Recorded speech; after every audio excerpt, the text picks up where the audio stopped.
대표님 저하고 전화 끊고 바로 유튜브 방송 시작했더라고요. 그리고 제가 이동영 혹시 사고 날지 몰라서 아니 모르니까. 이제 네. 그 이동영 작가한테 그것도 방송 부탁하고 그다음 이제 국회 소집 요청하는 전화 몇 통하고 아니 이제 본인 바로 스마트폰으로 라이브. 방송한 것도 제가 잘했지만 나중에 확인해 주변에 보니까 있는 그때 이제 이런 국회로 유튜버들한테 달려왔던 의원들 중에 방송해야 라이브로 된다. 시민들 오라고 이제 이런 거? 방송한 의원이 대표님밖에 없어요. 그때 왜 그런 방송을 생각하신 거예요?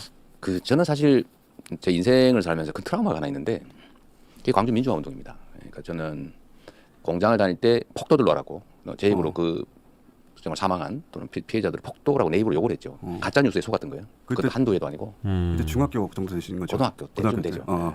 제가 82학번이니까 80년이니까 네. 고등학교 1, 2학년 뭐 이런 정도 나이에 이제 공장에 있었잖아요. 그때 학교 못 다니시고 공장 공장에 다니고. 있을 텐데 그 후에 이제 그 실상을 알게 돼서 여러 가지 이제 떠오르는 장면들이 있잖아요. 뭐 제일 먼저 떠오르는 게 이제 관짝들이죠. 이렇게 쫙 늘어져 있는 관들. 그리고 그 앞에서 오열하는 관들.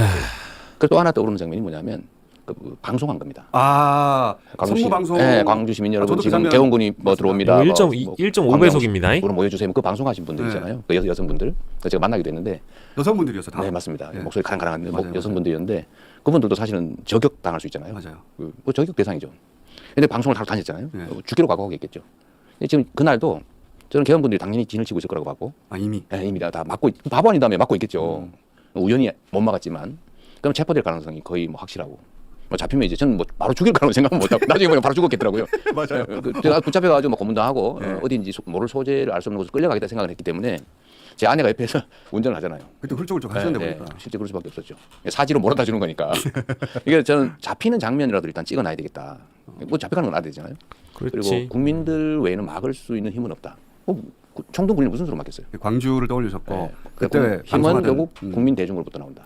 그때 선거 국회를 방송하던 에워싸야 된다. 딱 그 선거 방송하는. 저는 뭐 제 방송을 보시는 분 중에 좀 불편할진 모르겠지만 저는 제 방송에서 이재명 대표에 대한 어떤 지지 의사나 지지를 밝힌 적은 없지만 다시 한번 재평가해야 됩니다. 이거는 역사가 재평가해야 될 대목이긴 해요. 당연하다고 얘기하면 안 됩니다. 그 상황은 우리 모두가 굉장히 긴박했기 때문에 12월 3일에 이재명이라는 사람이 그 스마트폰으로 이재명 TV를 찍으면서 주위에 알린 점, 그리고 뭐 저는 오늘 처음 알았지만 김어준한테 전화하고 이동영 작가한테 전화해서 이거 빨리 방송을 해서 모두가 국회로 모여야 된다라고 발표해야 된다. 이런 거를 국회의원이 국회에 긴급하게 와서 비상계엄을 해제하는 거 당연한 거 아님? 이런 식으로 이야기를 할 수는 없는 거예요. 이런 식으로 얘기할 수는 없다고. 그러니까 누군가는 사정이 있어서 부산에 있을 수도 있고, 누군가는 사정이 있어서 일본에 있을 수도 있고, 누군가는 사정이 있어서 뭐 제주도에 있을 수도 있어요. 근데 그 긴박한 상황에 계엄 발표 나자마자 국회로 이동하면서 라이브를 찍고 누군가에게 연락을 해서 뭐 이래저래 자신의 당원들을 모으고 그리고 의원들을 모은다라는 것은 저는 이거 역사적으로 재평가해야 된다라고 봐요. 이거 못 막았으면, 아니 아까 저희가 그 불과 몇 분 전만 하더라도 계엄군들이 어떻게 움직였느냐 이거를 짚었잖아요. 그죠? 이거를 짚었잖아. 근데 의결 정족수 타령을 윤석열이 했단 말이야. 150명이 찼냐 안 찼냐. 의결 정족수에 대한 대목을 윤석열이가 그 시간에 그 시기에 계엄 선포를 하고 계엄군이 국회에 들어왔을 때 150명 넘었냐 안 넘었냐를 그 타령을 했단 말이에요. 넘었어? 안 넘었어? 끌어내! 문을 부셔서라도 끌어내! 했잖아요. 그러면 그 긴박한 상황에 1분 1초가 안타까운, 그 1분 1초가 급한데 라이브 하고 이런 식으로 주변에 알리고 어떻게든 당원들을 모으고 국민들을 모으고 국회를 보호해야 된다라는 판단을 했다라는 거에 대해서만큼은 진보 보수가 없습니다. 이 대목은 이재명에 대한 평가를 해줘야 돼요. 근데 이거를 다 안 다뤄. 얘기를 잘 안 해. 내가 보니까 나랑 똑같은 생각 갖고 있는 사람이 임경빈 씨 정도인데 그 얘기하는 거 보고 아 그렇지 이거지, 이걸 얘기를 해줘야 된다.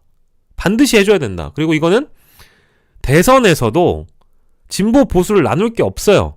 계엄을 막은 사람, 국민을 구한 사람, 국민을 독재로부터 구한 사람이라고 규정을 해줘야 됩니다.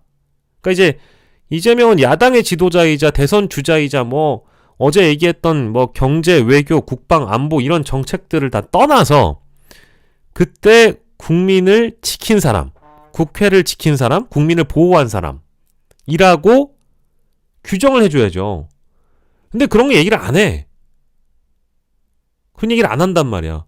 아니 막말로 제가 제 방송 라이브 켜가지고 그 국회 그 시간에 찾아가서 현 상황을 보여드리고 어떤 상황이 벌어지고 있는지를 알리는 역할은 저 솔직하게 얘기해서 제가 유튜버고 제가 뭐 밑바닥 저널리스트고 하다 보니까 그걸 여러분들한테 알려드릴 뭐 의무 이런 거보다는 아 이거는 가야 된다. 역사의 현장이다 이거는. 그리고 감히 윤석열이라는 미친놈이 2024년에 계엄을 선포한다고?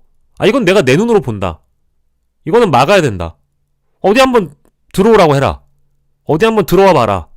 뭐 그때 속보가 그랬잖아요. 불심 검문한다 막 이지랄. 이 시간에 뭐 시간을 넘으면 통행 제한한다 이지랄.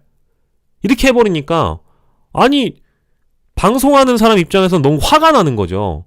그러니 신인규나 임세은이나 안진걸이나 박영식이나 그냥 몸이 기본적으로 국회로 갈 수밖에 없거든. 그건 강남에 있든 노원에 있든 은평에 있든 마포에 있든 그건 누구나 다 비슷한 마음인데 정치인으로서 해야 하는 행위를 당연히 하는 것은 없어요. 아니 없다니까 진짜로? 아니 솔직한 얘기로 귀찮으면 그냥 방바닥에 뜨끈하게 누워서 TV나 보면 되는 겁니다. 귀찮으면 이미 퇴근했는데 그 시간에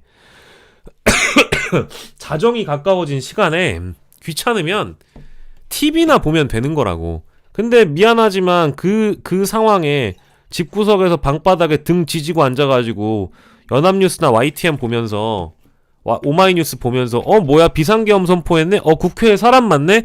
국회에 헬기 떴어? 유튜브 봐야지? 이런 사람이 태반이란 말이에요. 그렇지 않습니까? 그걸 내가 이게 저 잘했어요. 저 국회 갔어요. 저 인정해주세요. 저 받아주세요. 저 평가해주세요. 이런 얘기를 제 스스로 하는 건 민망한 일인데 나는 이거 정치인으로서 당연히 이재명은 평가받아야 된다고 봅니다. 근데 사람들이 얘기를 안 해. 다시 규정합니다. 전 제 방송에서 이런 얘기 해본 적 없어요. 그러면 또 뭐 이 새끼 개딸이네. 뭐 이 새끼 뭐 이재명 빠돌이네. 뭐 이런 식으로 얘기할까봐 경계하는 편이었는데 아니 근데 이거는 인정을 하고 가야 돼요. 이거를 언론에서도 인정해주고 앞으로도 민주당이 어떻게 규정을 했으면 좋겠냐면 대선 주자로 나오거나 대선 후보로 나왔을 때 이재명 이꼴 비상계엄 해제를 시킨 사람 이게 아니고 슬로건이 뭐냐면 국민을 구한 사람이 돼야 되는 거예요. 국가를 구한 사람, 민주주의를 지킨 사람. 이렇게 가야 되거든. 근데 이거를 잘 안 해.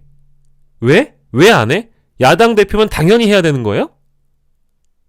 야당이면 당연히 해야 될 일입니까? 국회가 열리면 국회의원이 가야 되는 건 당연한 행위지. 근데 그걸 언론들이 평가해주질 않아. 왜 평가를 안 하죠? 이렇게 각이 확실히 서야 중도무당층도 그랬지. 이재명이 뭐 개인 뭐 혐의로 재판을 받고 말고 그거는 그거고 이거는 이거라는 거지. 뭐 재판 지연? 오케이 그렇게 보라 이거예요. 그렇게 봐. 그래 이재명이 재판을 지연해? 오케이 그렇게 생각해. 이재명의 꿍꿍이가 있어? 그렇게 생각하란 말이야. 근데 12월 3일은 뭐야? 이재명은 국가를 구한 사람이죠. 민주주의를 지킨 사람이지 국민을 지킨 사람이 맞잖아요. 근데 그 평가를 아주 인색하게 안 하죠. 제가 뭐라고 합니까? 담을 넘은 사람, 담을 넘지 않은 사람, 비상계엄 해제에 동의한 사람, 동의하지 않은 사람. 이걸로 끝난 거예요. 이번 대선은 그걸로 끝난 거라고. 제가 보기엔 그래요. 왜? 내란 진압은 이꼴 시대정신이니까.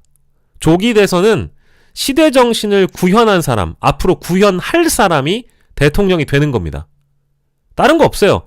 이재명 할아버지든 이재명 할머니든 누구든 다 필요 없고 시대 정신, 내란 진압을 앞으로 해 나갈 사람, 했던 사람 누구냐? 이재명이 되어야 된다라고 민주당은 슬로건을 달아야죠. 이 얘기를 이 두 사람이 웃으면서 하지만 저는 사뭇 진지하게 왜 언론은 그것을 재평가하지 않는가? 이 대목을 꼭 얘기하고 싶습니다. 이걸 이재명을 띄우는 게 아니에요. 있는 그대로의 평가를 하는 겁니다. 어떤 인간은 담을 넘지 않았죠.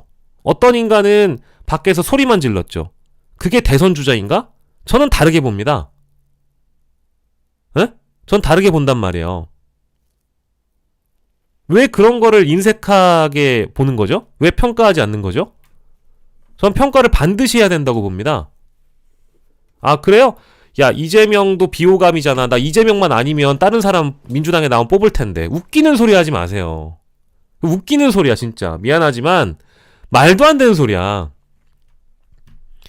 하나 얘기 나왔으니까 우리가 이재명 대표 얘기하기 전에 그것도 얘기를 합시다. 어떤 방송에서 그랬다는 거야. 윤석열의 탄핵 심판 지연도 문제를 삼는 것처럼 이재명의 재판 지연도 문제를 삼아야 되겠대. 아, 삼으라 이거야. 아, 그렇게 하고 싶으면 삼으라 이겁니다. 삼으라고. 그렇게 삼으라 이겁니다. 아니, 얼마든지 얘기할 수 있어. 그게 중립이고 그게 중도면 그렇게 얘기할 수 있어. 근데 첫 번째, 탄핵 심판과 개인의 형사 재판이 같냐? 내란과 개인의 어떤 비리 혐의라고 규정을 합시다? 탄핵 심판과 개인의 비리 혐의에 대한 재판이 같은 거예요? 그 무게를 같이 둘 수 있어요? 일단 아니죠. 그래서 내가 늘 얘기하잖아요. 이재명이 재판 지연해서 윤석열과 동급 취급을 받아야 됩니까? 아니지. 아니지. 그건 아니지. 명확하게 아니지. 아닌 건 아닌 거지. 아니, 그거를 왜 같은 선상에 두냐 이거예요. 아, 물론 비판은 자유, 비난은 자유. 이재명도 똑같아. 아, 그러고 싶나요? 아, 그러고 싶냐고. 그 출발점이 어딘지를 알아야 될 거 아니야. 왜 그 출발점은 언급을 안 해요? 이재명이 왜 재판에 넘어가 있죠? 이재명은 왜 수사를 받았죠? 이재명은 누구로부터 정적으로 규정됐죠? 왜 그걸 인정하지 않습니까? 아니, 내가 그래서 얘기하잖아. 아, 좋아. 이재명이 재판을 지연해? 그러면 수사받지 않은 자들부터 언급을 해보자. 수사받지 않은 자들부터. 왜 김건희는 후드려 패지 않아? 왜 윤석열은 후드려 패지 않아? 왜 지난 총선 때 돈 봉투 받아 처먹은 인간들이 있을 텐데 왜 그들은 수사하지 않아? 그런 사람들은 얘기를 안 하면서 이재명하고 윤석열을 똑같이 만들어서 제2의 비호감 대선을 만들라고? 윤석열은 대선 주자도 아닌데? 윤석열은 심판의 대상인데? 이걸 똑같이 동일선상에 놓는다고? 이러니까 열받는 거예요. 이래서 언론 개혁이 필요하다 이겁니다. 제가 열받는 건 언론이 썩었기 때문에 매일신문 같은 쓰레기 언론사가 존재하기 때문에 여전히 극우 세력이 진압이 안 되는 거고요. 여전히 양비론을 펼치기 때문에 이재명 같은 사람이 그 12월 3일에 그 행위에 대해서 재평가를 못 받는 거란 말입니다. 근데 이제 와가지고 이번 대선에 이재명 어려울 거야? 자기 위로하나요? 그렇게 해가지고 윤석열이랑 등치시키면 국가가 한 걸음 더 나아갈 수 있습니까? 아니, 저요, 어제도요, 솔직하게 얘기할게요. 저 이재명 잘 몰라요. 저 이재명이라는 사람 제대로 모릅니다. 여러분들이 아는 것보다 모를걸요? 근데 이건 이재명의 호불호를 떠난 문제잖아요. 떠난 문제입니다. 근데 제가 언론 돌아가는 걸 보면 답답해서 그래. 진짜 답답해서. 아니 그렇게 해가지고 중립적인 척하면 세상이 나아집니까? 언론이 존재하는 이유가 뭐냐? 세상을 진일보시키기 위해서요. 가치 판단을 해줘야 됩니다. 더 나은 세상이 돼야 될 거 아니에요. 우리가 존재하는 건 우리의 후세대를 위해서 세상을 진보시키는 겁니다. 그 이념으로서의 진보가 아니에요. 한 걸음 더 나아가기 위해서입니다. 내란이 벌어졌으면 이 내란을 깔끔하게 정리하고 한 걸음 더 나아가야 될 거 아니에요? 근데 왜 양비론을 해? 그 양비론도 똑같이 양비를 할 거면 양비론의 정의는 해도 된다 이거야. 같은 무게로 하란 말이에요. 같은 무게로 안 하잖아. 안 하잖아. 아, 내 말이 틀립니까? 안 하잖아요. 그리고 형사재판에서 이재명을 똑같이 재판 지연시키고 있기 때문에 이재명이도 똑같아. 이 얘기를 하고 싶으면 수사 대상부터 문제 삼으라 이거예요. 검찰의 편향적인 기소와 수사부터 문제 삼으라 이겁니다. 근데 안 하잖아. 안 하고 윤석열, 이재명 똑같이 놓잖아. 똑같이 놓고 싶어요? 놓으라 이겁니다. 그래서 불이익은 누가 받아? 이재명이 받아. 재판 지연해? 이재명이 받는다고. 탄핵 심판을 윤석열이 지연시켜? 그러면 윤석열은 파면이야. 지연을 시키는 순간 그 지연을 시키는 행위에 대해서 판사와 재판관이 판단을 안 합니까? 하지. 불이익은 니네가 받는 거야. 에? 100번 양보해서. 근데 이거에 대해서 시작점부터 양비론의 대상이 아닌 것을 양비론에 놓는단 말이에요. 난 이거 쓰레기 같다고 봅니다. 너무 흥분했는데 내가 이걸 이재명에 대해서 깊이 알고 모르고 이재명을 좋고 싫고의 문제가 아니야. 이거에 대해선 가치 판단을 해줘야 된단 말이에요. 근데 안 하잖아. 그게 짜증난다 이겁니다. 이렇게 얘기하면 좌파야?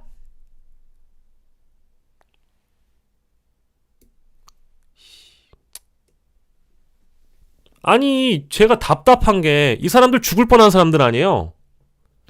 인간적으로 공감은 해줍시다. 제 방송을 보시는 본인은 보수, 중도, 무당층이라고 생각하시는 분들 중에 공감은 해줍시다. 죽을 뻔했잖아요? 잡혀갈 뻔했잖아요? 공감은 인간적으로 해주자. 첫 번째. 두 번째. 그 보수 여러분들, 상식 보수, 개혁 보수, 보수 여러분, 중도 무당층 여러분들, 지금 누구 덕에 지금 숨쉬고 자유를 만끽하고 있는지 알아요? 그리고 동대구역, 부산역 나가가지고 전환길 만세, 윤석열 파면 반대, 윤석열 탄핵 반대, 이재명 구속 외치고 있는 인간들 있잖아요. 이 인간들이 왜 주말에 동대구역 앞에서 자유롭게 민주주의의 공기를 마시면서 집회하고 있는지 알아요? 민주주의 국가라서 그래. 근데 그걸 지킨 사람이 누군지 알아? 니네가 지금 화면으로 보고 있는 이재명이 지키긴 했단 말이야. 그걸 왜 재평가를 하지 않아? 그걸 왜 인정하지 않냐 이거예요. 내가 국회 앞에 나갔다고 해서 나한테 고마워하라는 얘기가 아니에요. 정치인으로서 이재명을 재평가하는 문제는 다른 문제라는 걸 얘기하는 겁니다. 야당 대표, 정치인, 대선 주자 다 떠나서 이 사람은 국회의원이고 지도자, 리더로서 할 수 있는 일을 했을 때 언론이 평가해 주는 것. 그거는 좀 가치 판단을 해주자 이 말입니다. 다시 얘기합니다. 저 정치할 사람도 아니고요. 저 이재명에 대한 호불호도 밝힌 적이 없고요. 지지 의사를 밝힌 적도 없는 인간입니다. 근데 왜 자꾸 쓸데없는 양비론을 펼치며 본질을 흐리냐 이거예요. 대한민국에 쓰레기가 너무 많아. 느낌이었습니다. 그래서 본인이 이제 그 광주에 선무 방송을 하던 그 여성이 되어야겠다고 생각하시는 거구나. 누군가 알려야 되니까요. 국회를 국민들이 봉쇄하지 않으면, 둘러싸지 않으면 어떻게 막습니까? 유일한 길. 개헌군을 막는 유일한 길. 한강 작가 얘기가 맞아요, 진짜. 과거가 현재를 살리고. 맞습니다. 예. 정확하게 과거가 현재를 돕고 있죠. 죽은 데가 산자를 살린다는 게 네. 정확한 표현입니다, 진짜. 제가 광주에 가면 꼭 뵙는 분이 있으신데 그 재학이 어머니라고. 네. 그거 실제 모델이잖아요. 그 재학이라는 그 사망자가 저하고 나이가 1살 차이예요. 그러니까 그 어머니가 지금 여전히 제가 가기만 하면 똑같이 그 자기 자식 같다고 제가 어머니라고 부르는데 가슴 아픈 일이잖아요, 자식을. 그 어린 나이에. 사실 뭐 이렇게 감정이입된 측면들이 있어요. 그래서 그 방송을 하셨고. 네. 잠깐 좀 들어봐 주세요. 저기 이제 초반에 보면 국회로 편집했는데 저희가 네. 와주십시오. 자, 이렇게 들어. 국민 여러분께서 나서 주셔야 합니다. 얼빡샷이네. 옆에서 저 이 나라 민주주의의 저못 왔는데. 부인 맞죠? 네. 예. 그 운전하면서 우신 거야 보니까. 네. 대표님 방송하다가 정신 없었고. 나중에 알았어요, 저도. 나중에. 자, 그러니까 부인은 남편이 가면 못 돌아온다 생각하신 거 가능성이 아니에요? 높다고 봤겠죠. 그죠? 본인도 그 생각하셨고. 저는 뭐 50% 이상. 근데 정말로 다행인 것은 갔더니 너무 빨리 간 거예요. 너무 빨리 대표님이 제일 빨리 갔어요. 네, 엄청나게 빨리 간 거예요.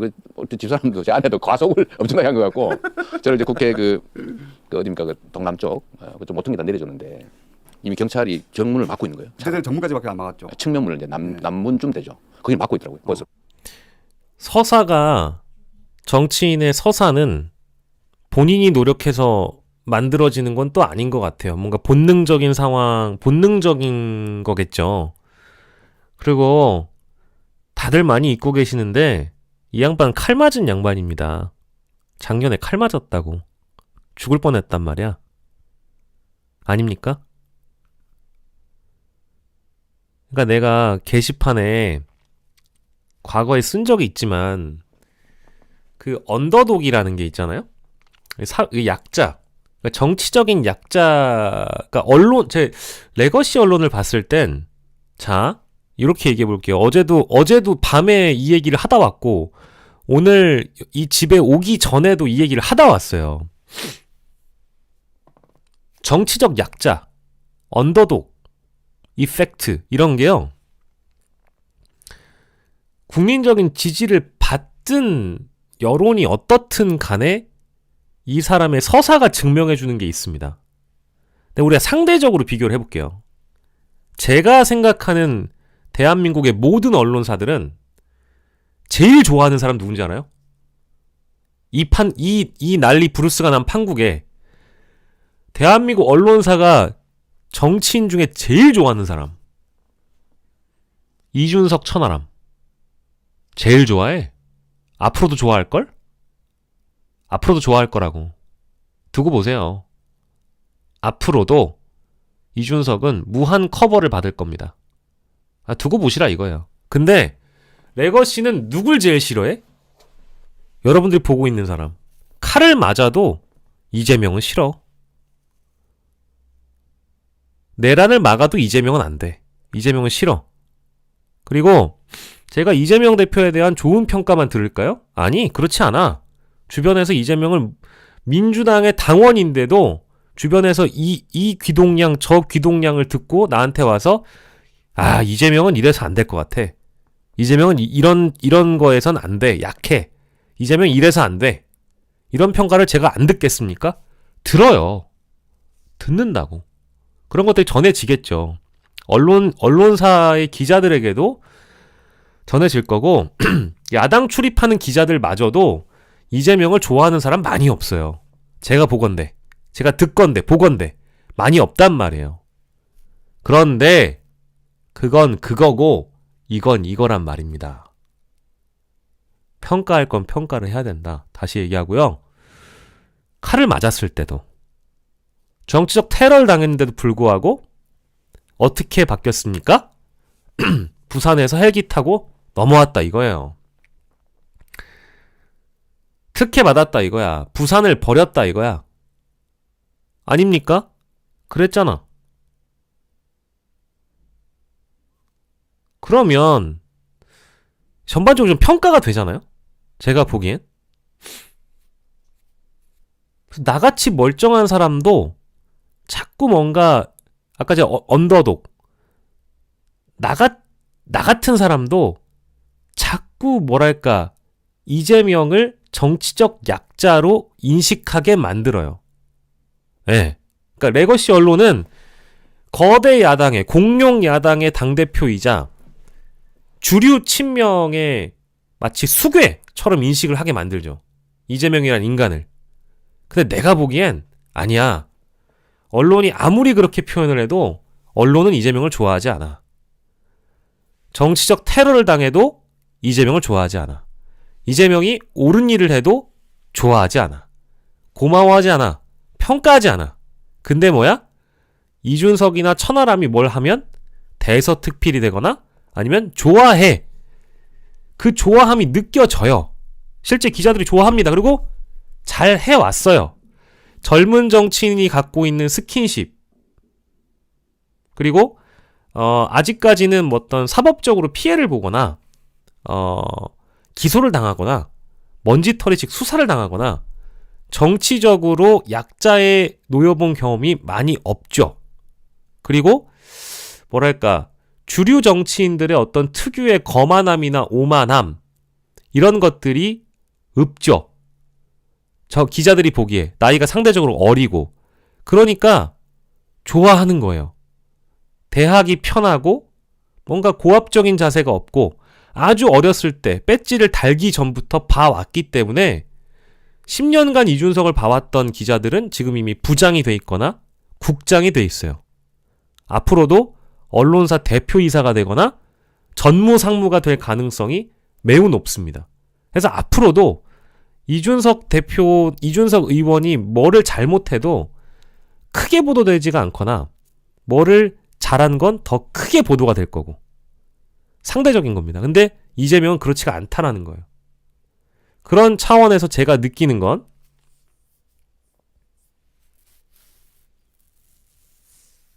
동정론이다.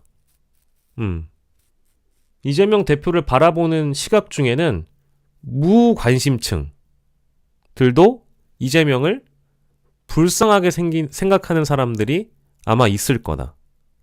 마치 저처럼. 불쌍해요. 불쌍한 사람이에요. 그건 사실이니까. 정문으로 잡힐 것 같고. 그래서 지나가는 행인인 척하고 지나가면서 아까 보시면 지나가는 행인 척 어떻게 합니까? 그래서 그 아닌 척하고 고개 숙이고 지나가다 갑자기 담을 넘은 거예요. 경찰이 잠깐 안 보인 것 같아서 얼른 담을 넘었는데 그러니까, 제가 어떻게 넘은지 잘 기억이 안 나요. 그러니까 그때 지금이야 이렇게 웃지만 안 잡힐까? 아직 머리를 굴렸어요 보니까. 잡히면 큰일 나니까요. 행인 척. 아니 저도 그때 도망가는 그때 여러 가지 머리를 굴리며 네. 그런 그 기분을 이해합니다. 그러니까 저도 담도 한번 넘었고. 이게 뭐 만화 같기도 하고 한편으로는 현실감이 막 떨어지잖아요. 그러니까요. 네, 이게 뭐 약간 꿈속인가? 근데 실제로 어딘가에 총든 군인들이 기다리고 있을 수 있고. 나중에 보니 진짜 다 그러고 있었더라고요. 좋은 얘기 해주셨어요. JY님이 좋은 얘기 해주셨는데 제가 노무현을 정말 뼛속 깊이 좋아하고 존경하고 했던 이유는 노무현도 그랬잖아요.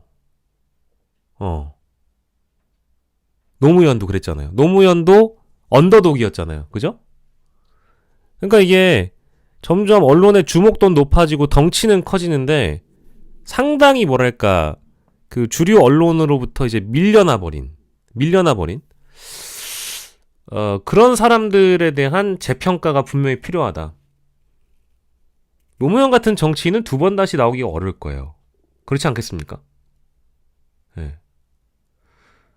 그리고 그 이제 광주 경선을 거치면서 이른바 이제 노풍이라는 게 생겨나서 대선 주자로까지 되고 나서도 심지어 경선을 거쳐서 대선 후보가 됐는데 대선 후보로서 인정을 받지 못하는 비주류 정치인.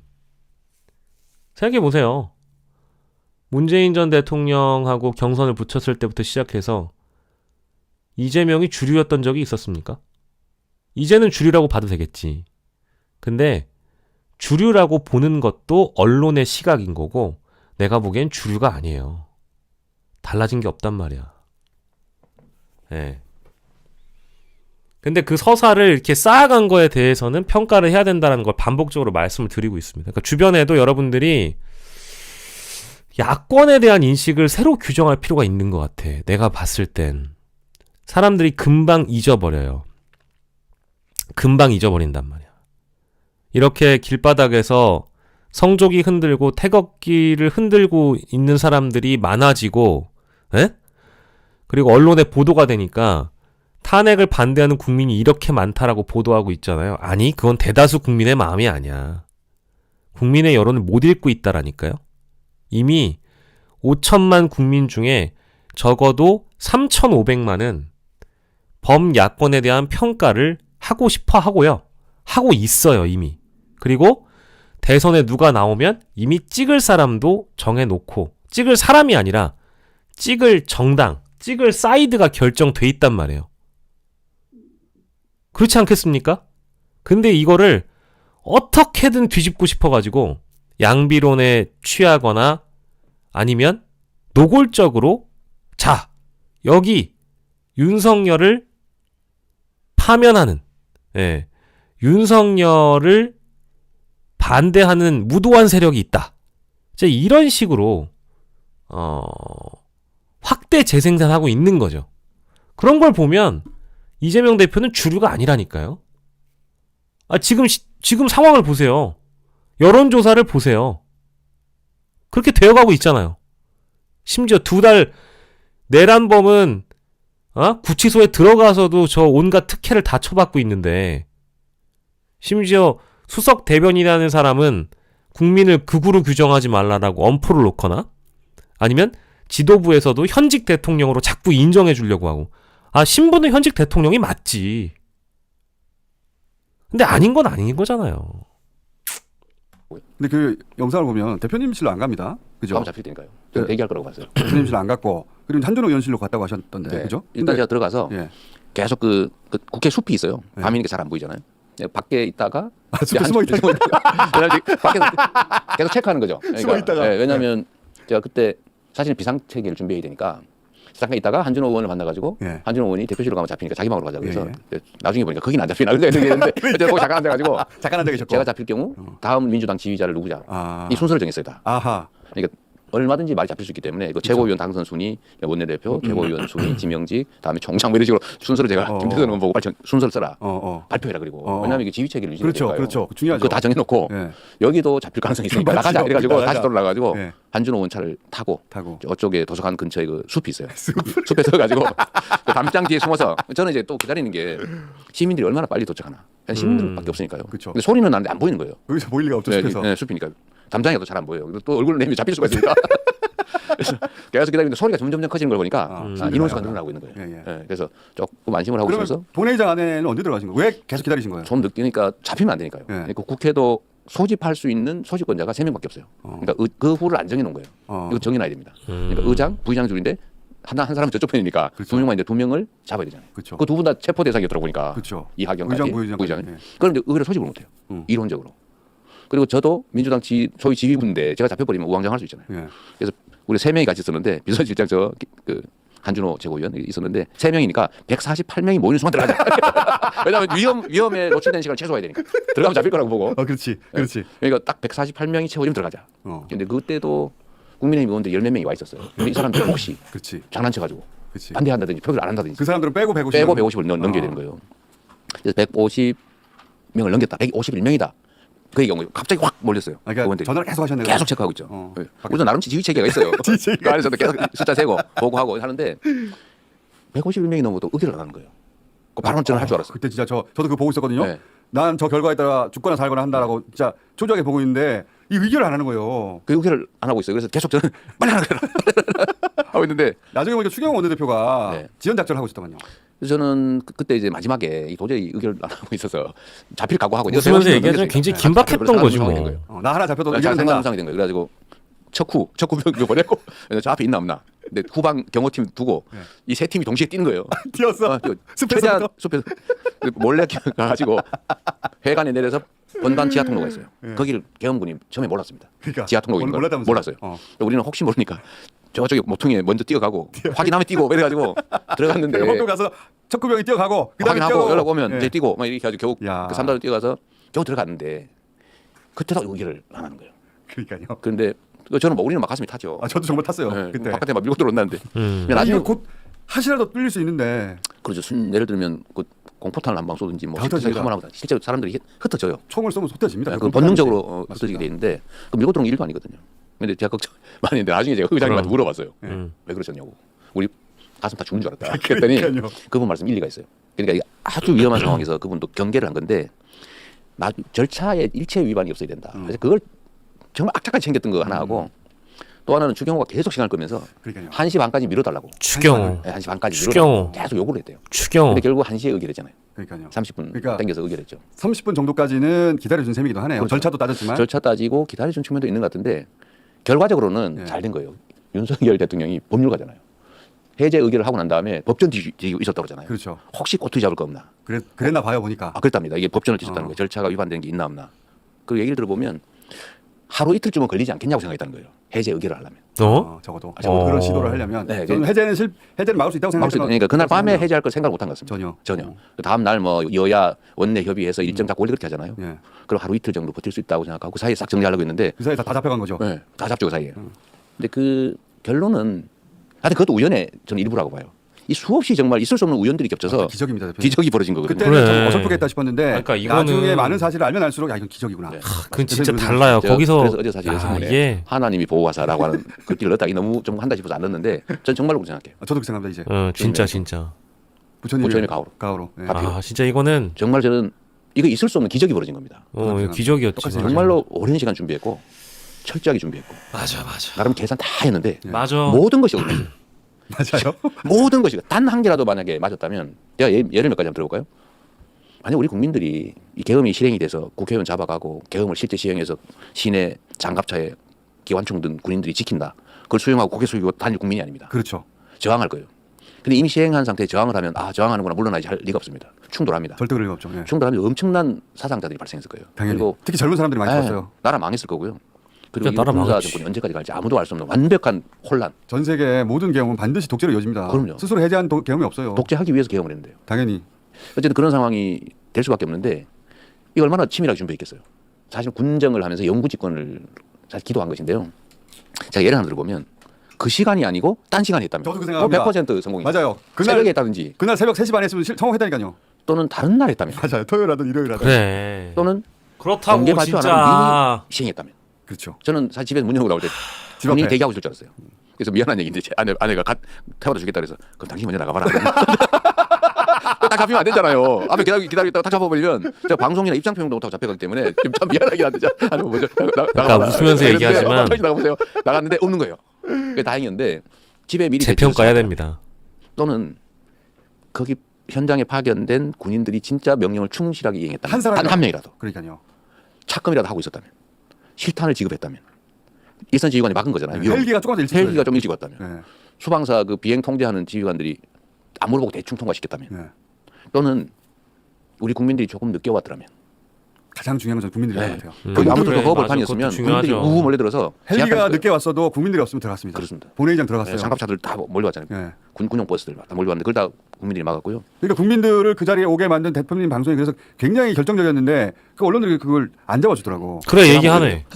맞아요. 대표님만 하면은 다 대표님이 배제. 못한 거는 다 배제. 낫낫이 밝혀지고 혹시 뭐 실수나 뭐 꼬투리 잡기 있으면 대서특필. 대표님이 잘한 것은 그래 이게 대표님을 답답하다는 잘했다고 겁니다. 말하는 것이 그 남들한테 공격받는 일이거든요. 지금은. 그렇습니다. 예. 그러니까 언론도 기자들도 그걸 꺼려해요. 내가 그렇다고 하면 이재명을 위해서 죽고 사는 것도 아닌데 있는 그대로 밝혀야 되는 건데도 그렇게 안 해줘요. 편든다는 소리 들까봐. 맞아요. 그렇지. 이겁니다. 제가 얘기했잖아요. 대한민국 언론사의 대부분 뭐 데스크를 하던 선배들 이미 형성이 돼 있어요. 기류가. 아, 너 이재명 좋아해?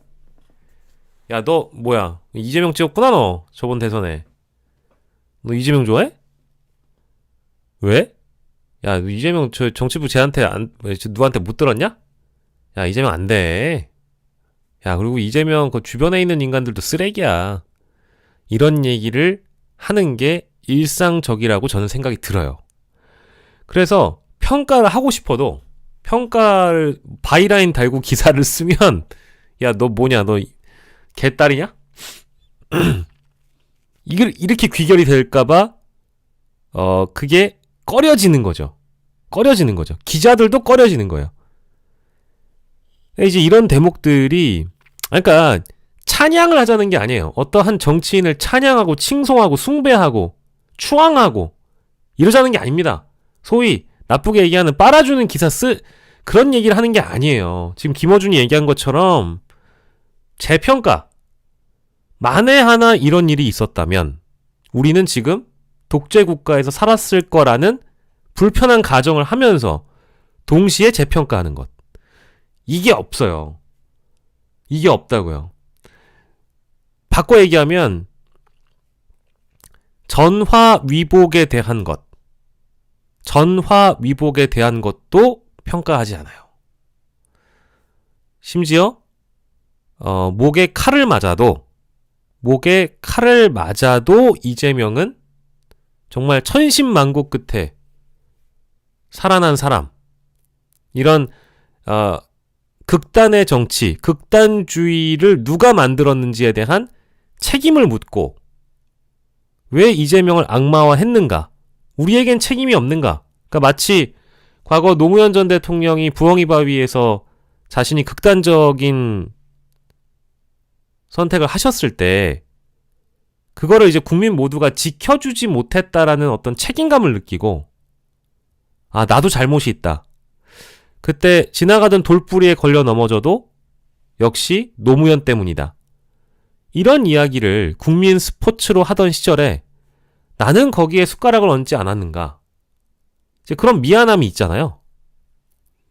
근데 이번에도 칼을 맞았는데 어느 순간 언론은 한 일주일도 안 돼가지고 며칠 만에 부산을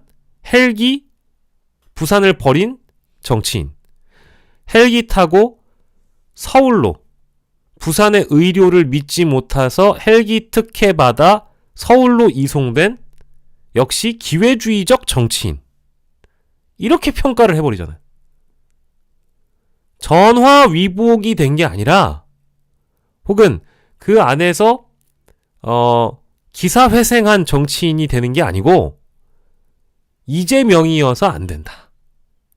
이거 자체가 저는 매우 좀 불편한 가정이지만 이렇게까지 언론이 이재명을 싫어하는구나.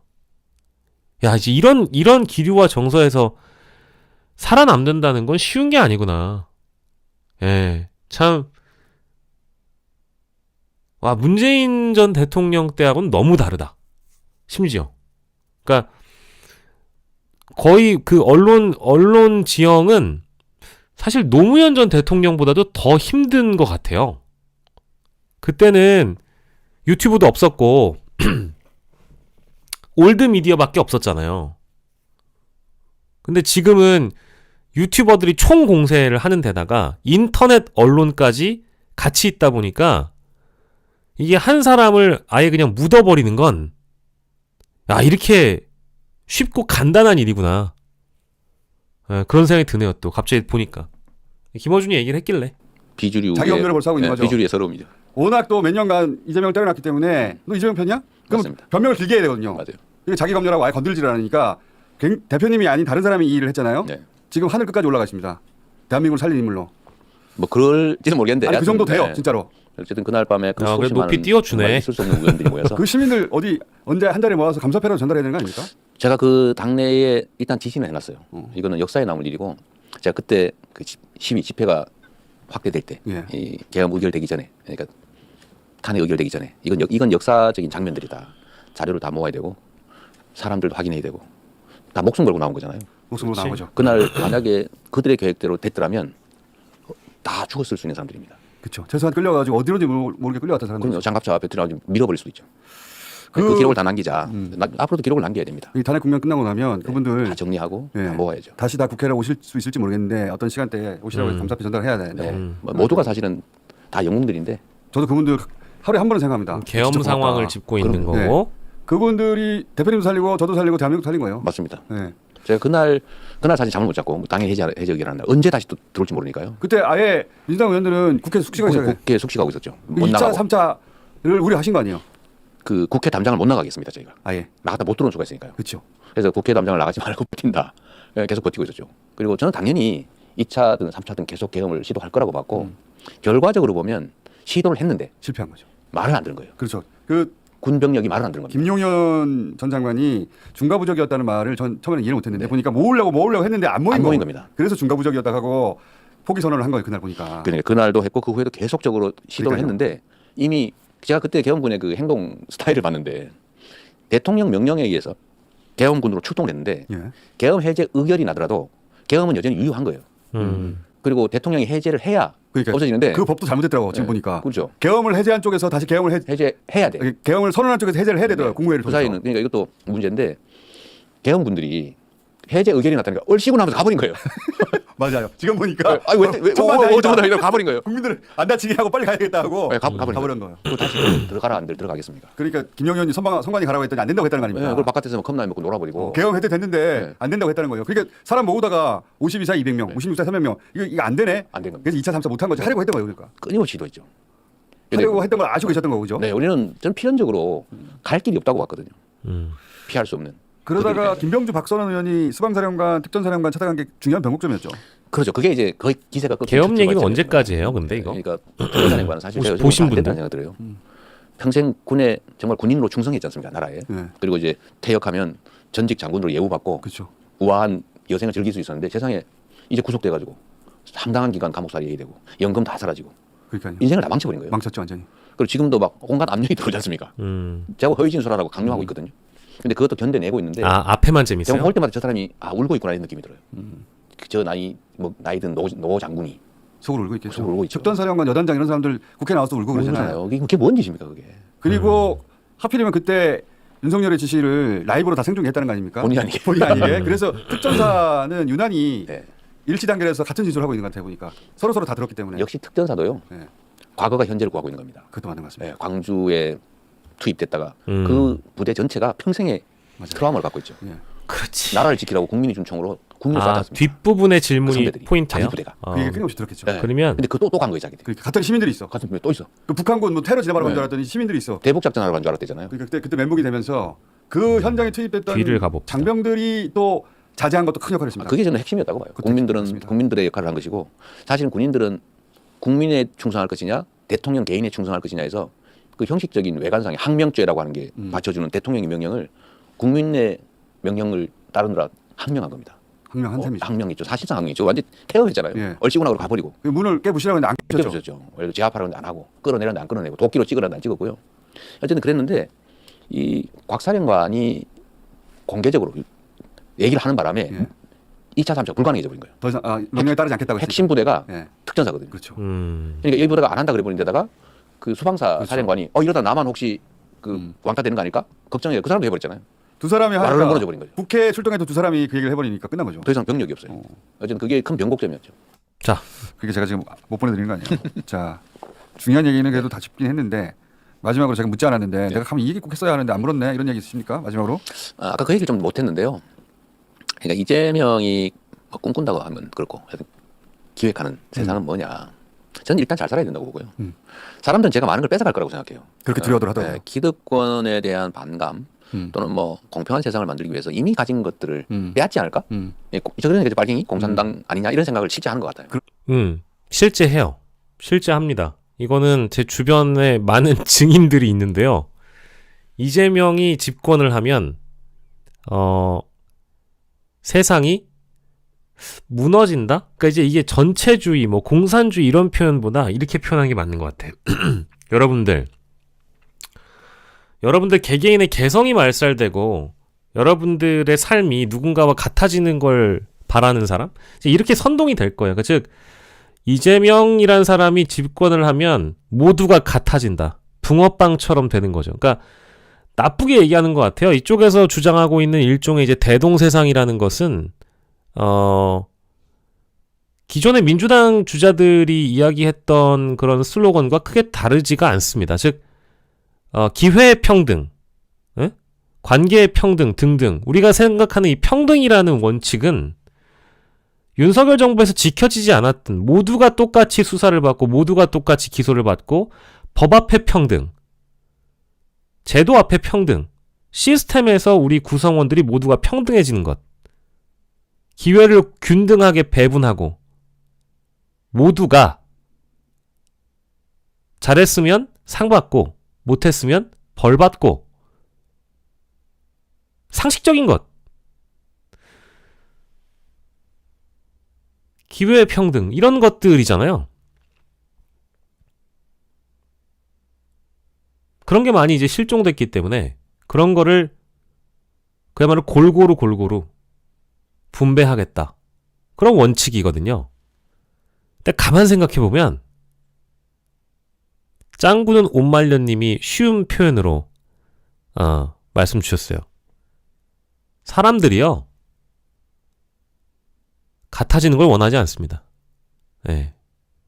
특히 가진 사람들, 많이 갖고 있는 사람들이 야, 내가 왜 쟤랑 같아져야 돼? 내가 왜 쟤랑 같이 살아야 돼? 우리 제 대한민국 국민들을 너무 깎아내리고 싶진 않지만 제가 정말 저열하고 지독하리만큼 저열하다고 생각되고 저질스럽다고 생각들고 정말 뭐랄까 지독하리만큼 이렇게까지 해야 되나? 라는 생각을 느껴본 게 뭐냐면 가끔 뉴스에 나오잖아요. 임대 아파트 산다고 벌레 취급을 하거나 심지어 같은 아파트 단지 내에서도 임대 아파트는 출구나 입구를 따로 두거나 부모가 아이들에게 임대 아파트 자식들이랑 놀지 못하게 한다라는 그 추악한 인간들의 모습. 전 이걸 굉장히 혐오스러워하고요. 경멸합니다. 어떻게 세상이 이렇게 됐지? 이런 생각을 하게끔 만들어요. 근데 가진 사람들은 정말 제대로, 그러니까 자신이 무언가를 쌓아 올리고 제대로 가진 사람들, 품격 있고 격조 있고 일반 상식과 합리를 가지고 있는 부자들, 졸부가 아니라 그런 부자들은요, 예의, 사람에 대한 존중, 인간에 대한 어떤 존중이죠. 이런 그 선을 넘지 않아요. 그 선을 넘지 않는다고. 그래서 교육이 중요한 거고 사람 됨됨이에 대한 아주 어린 시절부터의 그런 교육이 중요한 겁니다. 근데 대한민국 살다 보면 정말 더러운 꼬라지를 많이 보잖아요. 난 그런 거를 바로잡는 사람이 필요하다고 보는 거예요. 왜? 어차피 똑같은 인간인데 왜 우리가 같아지면 안 되지? 라는 측면이 분명히 존재하잖아요. 그리고 많이 뒤처진 사람에게 기회의 사다리를 제공해서 우리가 같아지는 것. 이게 뭐가 나쁜 겁니까? 몸이 불편한 사람에게 걸을 수 있는 기회, 나갈 수 있는 기회를 제공하는 것? 그게 뭐가 나쁜 겁니까? 근데 그게 사회주의는 아니잖아요. 그게 빨갱이 국가는 아니잖아요. 근데 그런 걸 얘기를 하면 싫어하는 사람들이 많아요. 다 욕망에 가득 차 있기 때문입니다. 너보다 내가 앞서간다. 너보다 내가 잘 산다. 너보다 내가 더 큰 집, 더 높은 집, 더 넓은 집, 더 좋은 차. 좋은 차가 아니야. 더 비싼 차. 이런 욕망. 그러니까 자본주의가 갖고 있는 단점? 그 맹점 안에 갇혀 있는 사람들. 이 사람들이 같아지는 걸 원치 않기 때문이죠. 근데 다시 얘기하면 돈 많은 거 좋죠. 저도 돈 벌고 싶죠. 돈 많은 거 좋아요. 돈 좋아합니다. 근데 제대로 벌었을 때, 제대로 벌고 그 고된 노동의 가치를 아는 사람이 부자가 됐을 때와 뿅 하고 2천억, 3천억대 부자가 된 사람은 다르겠죠. 꼭 돈의 문제가 아니라 교양의 문제, 인격의 문제, 도덕의 문제, 윤리의 문제들을 하루아침에 뿅 하고 싸울 수가 없는 것처럼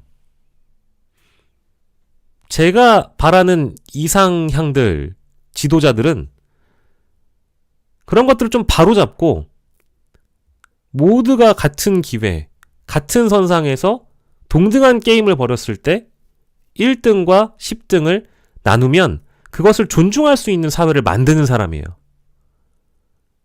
근데 어떤 걸 보면 우리 사회는 참 불공평하죠. 불공평해요. 세상은 불공평하다고 얘기를 하지만 그 불공평함을, 이미 존재하고 있는 불공평함을 줄여주는 것. 그게 제가 바라는 지도자입니다. 근데 그거를 악마화하거나 소위 나쁜 말로 포장해서 야 니네 똑같아질 거야? 야 니네 공산국가 만들 거야? 이런 식으로 뻗어나간다는 건 잘못됐음 이라고 얘기하고 싶습니다. 오늘 늦게 왔는데 영식이 말이 좀 되네?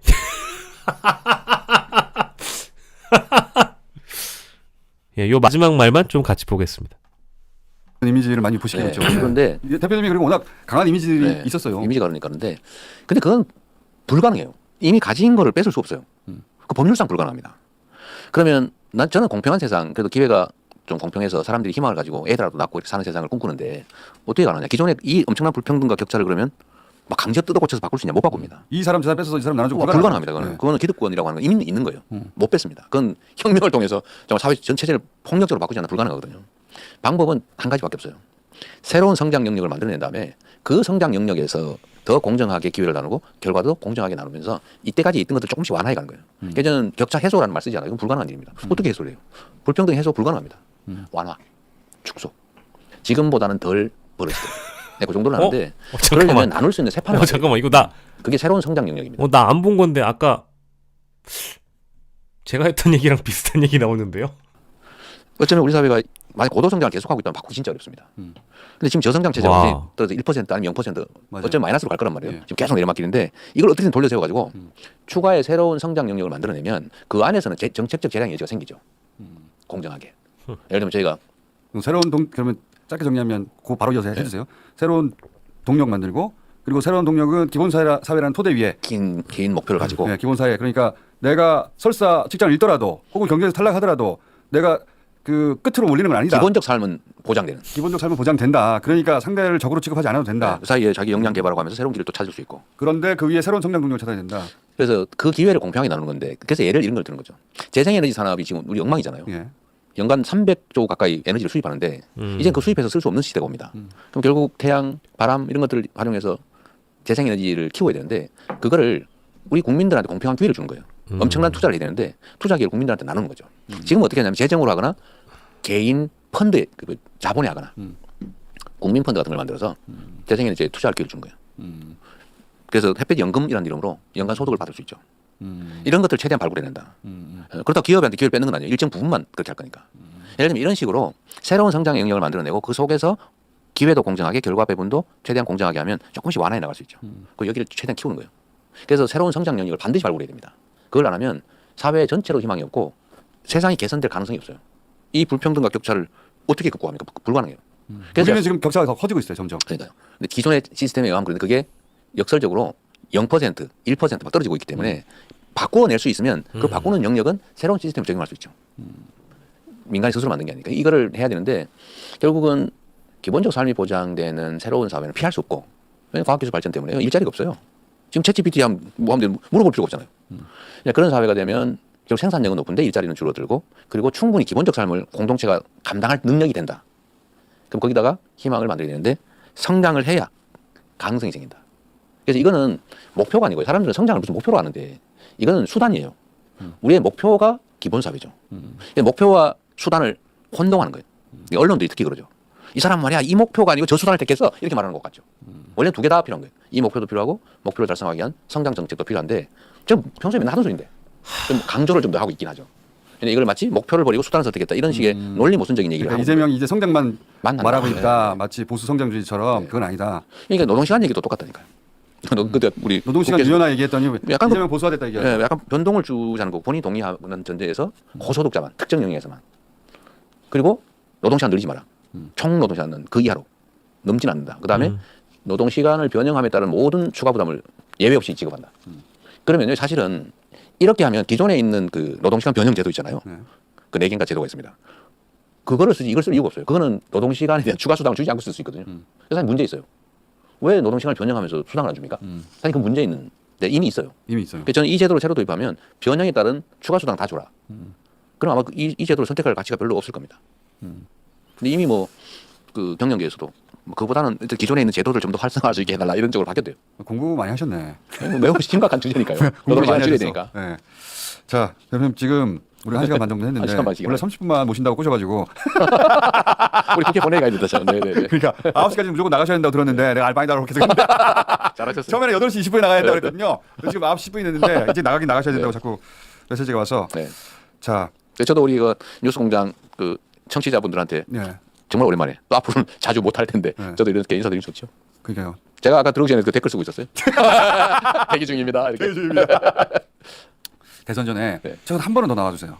대선이 언제 있을지 모르겠다. 어쨌든 한 번은 더 나와주세요. 네. 섭외가 보통 어려워야지. 왜 이렇게 섭외가 안 된다고 하는지. 제가 잘 안 나가니까요. 요즘 방송 진짜 안 하시더라고요. 네. 하면 후가가 너무 크더라고요. 자꾸 왜곡이 돼. 어. 말 안 하는 게 잘해 놨다. 그렇죠. 아마 오늘 얘기하고 이번 것도 왜곡이 그게 되겠지만 들어서 당연히 그렇게 꽤 하겠죠. 그럴 겁니다. 예, 당연히 그렇게 할 텐데 오늘 인터뷰는 계엄 이야기부터 시작해가지고 본인들도 다 겪었던 일이라 수르륵 다 봤을 거, 다 볼 거예요. 아마 많은 사람들이 나중에라도. 자, 한 번 더 나오시러 한 번. 네. 감사합니다. 저한테 기회죠. 네. 네, 오늘 고맙습니다. 여기까지 하고 조만간에 어차피 대선은 제가 보기에는 2-3달 이내 있습니다. 그럴 것 같아요. 예, 그러니까 조만간에 다시 한번 모시는 걸로. 참 안타까운 일이죠. 대표님 네. 오늘 여기까지 하고요. 네. 갈까요? 예, 한 달 있다가 다시 뵐게요. 감사합니다. 네, 고맙습니다. 예. 우리는 초과학기술 신문명이 불러올 사회적 위기를 보편적 기본사회로 대비해야 됩니다. 네. 저는 그런 생각도 합니다. 이제 저도 이제 슬슬 마무리 할 건데요. 여러분들 식사하셔야 되니까.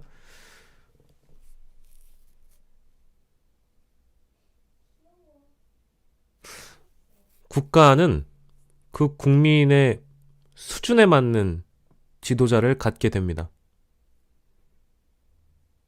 문재인 전 대통령이 뭐 많이 잘못해서 윤석열이라는 괴물이 대통령이 됐다고 생각하고 싶지는 않아요. 기존에 있었던 정부들의 여러 공과를 비교해 봤을 때 윤석열에게 정권을 넘겨준 문재인 정부의 책임이 없다고 할 수는 없지만, 그렇다고 해서 문재인 정부 자체가 일어났던 어떤 공이라든지 성과가 없는 거 아닙니다. 그때 우리가 기억하시겠습니다만 어느 누구보다도 코로나 대처를 잘 해서 전 세계적으로 박수를 받았던 사례가 있고요. 문재인 정부가 못했던 정부는 아니라고 전 개인적으로 보고 있습니다. 근데 뭐가 문제였을까? 가만히 살펴보면 결국 사람을 쓰는 문제에 있어서 좀 나이브했다라는 거. 그게 어마어마한 실수였고 그것이 이제 큰 후과로 돌아왔죠. 그리고 그런 과정에서 국민들, 특히 이제 제가 생각하는 중도 무당층이 헛된 기대와 희망을 가졌던 것 같아요. 비정치인, 정치인이 아닌 사람, 그리고 조국 사태를 바라본 왜곡된 관점 때문에 법을 다뤄본 사람이니까 이 사람은 법을 잘 지키겠지, 정말 공명정대하겠지, 이제 이런 헛된 기대와 희망이 이제 투영이 돼서 투표에 드러난 거라고 좀 개인적으로 봐서요. 아까 제가 처음에 얘기했던 수준에 맞는 지도자를 가진다라는 게 어찌 보면 지난 대선에서는 제대로 반영된 것 같진 않아요. 네, 실제로. 이명박 때는 그 경제인 출신 대통령이 나라를 실제 부강하게 만들겠지가 아니라 내가 그 사람만큼 그 사람처럼 부자가 될 수 있겠지라는 그런 욕망이 있었다고 칩시다. 박근혜에게 뭘 기대했을까? 이명박이 갖지 못한 정치력? 왜? 그는 박정희의 딸이니까. 한 번쯤은 대통령을 시켜줘야지? 뭐 이런 게 있었다고 한다면 박근혜가 탄핵되는 국면에서 문재인은 이제 적폐청산을 할 적임자로 대통령이 됐으니 어찌 보면 가장 뭐랄까 좀 쉽게 정권을 가져간 사람이죠. 하지만 어려운 국면들도 많이 있었습니다. 망쳐놓은 외교라든지 이런 것들을 좀 바로 세우기 위해서 문재인의 어떤 공이 없었던 거 아니기 때문에 종합적으로 평가를 하는 건데, 이제는 내란을 진압하는 것이 시대 정신이고, 또 그 내란 진압 이후에 우리 국가가 회복이라는 걸 해야 되기 때문에 경제 회복, 외교 회복, 모든 카테고리가 다 조직적으로 시스템이 다 무너져 있기 때문에 이것을 제대로 회복시킬 수 있는 사람,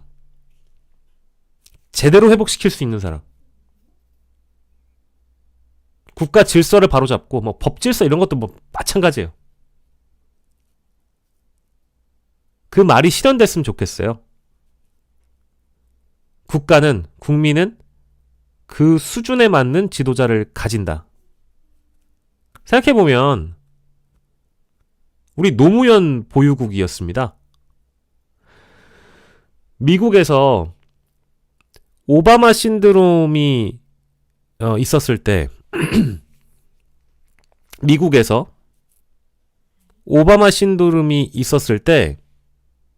막 블랙 프레지던트. 야, 미국이란 나라는 세상에 오바마라는 흑인을 대통령을 만들었다. 이 얘기를 다 떠들고 다닐 때요. 그게 2000년대, 2010년 전이었다. 그랬나요? 그랬을 거예요. 그렇게 떠들 때 전 그 생각을 했죠. 우린 노무현 보유국이었어요. 우린 노무현이라는 비주류 중에 비주류. 대한민국 사회에서는 탄생할 수 없는 사람, 탄생할 수 없는 정치인, 그런 사람을 대통령으로 만든 국가입니다. 그 정도로 우리 수준이 높았어요. 이회창 같이 삐까뻔쩍한 이런 사람을 아주 근소한 차이로 이기고 계급의 질서를 뛰어넘어서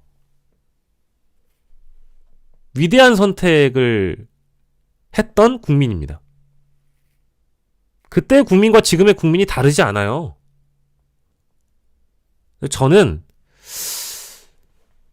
누가 대통령이 되든 이번 21대 대선인가요? 이번 대선은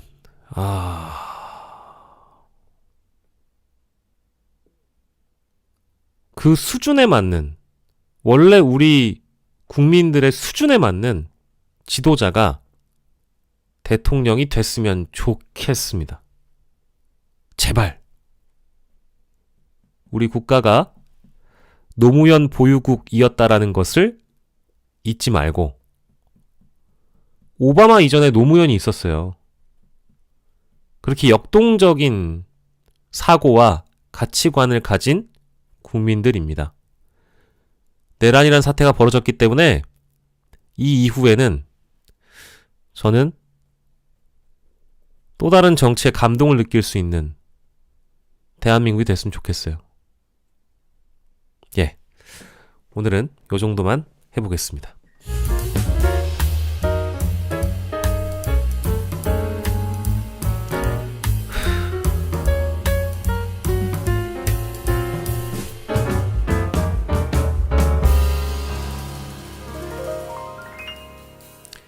인간은 같은 실수를 반복하기도 하지만 엄청난 자신의 그 생명이 위태로워지는 실수를 또 할 수는 없을 겁니다. 그래서 아까 제가 말씀드린 대로 여론이 좀 왜곡되게 비춰지고 언론이 그런 여론을 수단으로 해서 선동을 하거나 왜곡하거나 좀 다른 비틀기를 구현한다고 해서 저는 여러분들이 흔들리지 않았으면 좋겠습니다. 이미 미디어 시장의 패권은 뉴미디어로 넘어온 지 오래됐고, 신문보다 인터넷 기사보다 스마트폰을 더 많이 보며 유튜브라는 어플이 그 어떤 어플보다도 대한민국 사람들이 가장 많이 쓰는 어플입니다. 물론 단점이 있죠. 극우 유튜브를 보는 사람들도 그만큼 많다. 시장이 극단으로 갈려있는 것도 맞습니다. 하지만 결국 우리 모두가 길을 찾아 올바른 길로 찾아 나서게 될 겁니다. 찾아 들어가게 될 거고요. 그 길을 함께 걸어가는데 우리 모두가 웃으면서 포기하지 않고 연대했으면 좋겠습니다.